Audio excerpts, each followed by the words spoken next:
വിശ്വാസികളെ, പരിശുദ്ധനായ മത്തായി ശ്ലീഹ എഴുതിയ സുവിശേഷം 16-ാം അധ്യായം 26 വരെയുള്ള തിരുവചനങ്ങൾ പരിശോധിക്കുമ്പോൾ നമുക്ക് കാണാൻ സാധിക്കുന്നത്, ഒരുവൻ യേശുക്രിസ്തുവിൻ്റെ അടുക്കൽ വന്ന് ചോദിക്കുന്ന ഒരു പ്രധാന ചോദ്യമാണ്: ഗുരുവേ, നിത്യജീവൻ ലഭിക്കേണ്ടതിന് ഞാൻ എന്ത് നല്ല പ്രവൃത്തിയാണ് ചെയ്യേണ്ടത്? ഈ ചോദ്യം മനുഷ്യജീവിതത്തിൽ ഏറ്റവും പ്രധാനപ്പെട്ട ചോദ്യങ്ങൾ ഒന്നായി നമുക്ക് കാണുവാൻ സാധിക്കും. മനുഷ്യൻ ഭൂമിയിൽ എത്ര സമ്പത്തും ബഹുമാനം നേടിയാലും അവസാനത്തിൽ അവൻ അന്വേഷിക്കുന്നത് നിത്യജീവിതനാണ്.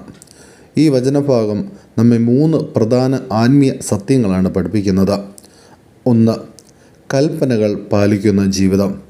യേശു ആദ്യം അവനോട് മറുപടി നൽകുന്നത് നിത്യജീവൻ ലഭിക്കേണ്ടതിന് കൽപ്പന പാലിക്കുക. അവൻ ചോദിക്കുന്നു, ഏതു കൽപ്പനകൾ?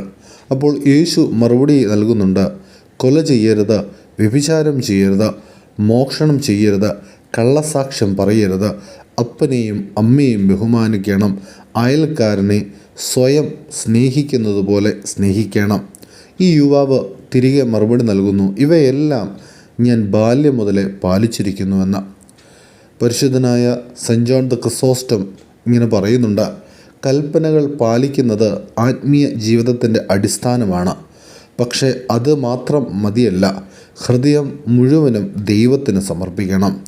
ആയതിനാൽ ക്രിസ്തീയ ജീവിതം വെറും നിയമങ്ങൾ പാലിക്കുന്നതല്ല, അത് ദൈവസ്നേഹത്തോടെ ജീവിക്കുന്ന ജീവിതമാണ്. 2-ാമത്തെ ചിന്ത എന്നുള്ളത് സമ്പത്തിൻ്റെ പരീക്ഷണം. പിന്നീട് യേശു അവനോട് പറയുന്നു: നിനക്ക് പൂർണ്ണത വേണമെങ്കിൽ നിൻ്റെ സ്വത്തുക്കൾ വിറ്റ് ദരിദ്രർക്ക് കൊടുക്കുക, പിന്നെ വന്ന് എന്നെ അനുഗമിക്കുക. ഇത് കേട്ടപ്പോൾ ആ യുവാവ് ദുഃഖത്തോടെ പോയി. കാരണം അവൻ വളരെ സമ്പന്നനായിരുന്നു. ഇത് സമ്പത്ത് പാപമാണ് എന്നല്ല പറയുന്നത്, പക്ഷേ സമ്പത്ത് നമ്മുടെ ഹൃദയത്തെ പിടിച്ചടക്കുമ്പോൾ അത് ദൈവത്തിലേക്കുള്ള വഴിയെ തടയുമെന്ന് നമുക്ക് കാണാൻ സാധിക്കും. സഭാ പിതാവായ വലിയ മാർ ബസേലിയോസ് പറയുന്നുണ്ട്: നമ്മൾ കൈവശം വെച്ചിരിക്കുന്ന അധിക സമ്പത്ത് ദരിദ്രരുടെ അവകാശമാണ് എന്ന്.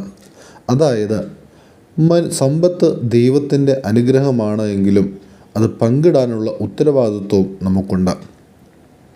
3-ാമത്തെ ചിന്ത എന്നുള്ളത് മനുഷ്യർക്ക് അസാധ്യം ദൈവത്തിന് സാധ്യം. ഈ സംഭവത്തിന് ശേഷം യേശു പറയുന്നു: സമ്പന്നനായ ഒരുവൻ ദൈവരാജ്യത്തിൽ പ്രവേശിക്കുന്നത് ദുഷ്കരം. പിന്നീട് അവൻ കൂട്ടിച്ചേർക്കുന്നുണ്ട്: ഒട്ടകം സൂചി കണ്ണിലൂടെ കടക്കുന്നത് എളുപ്പമെന്ന്. ഇത് കേട്ടപ്പോൾ ശിഷ്യന്മാർ അത്ഭുതപ്പെട്ടു. അപ്പോൾ ആരാണ് രക്ഷിക്കപ്പെടുക?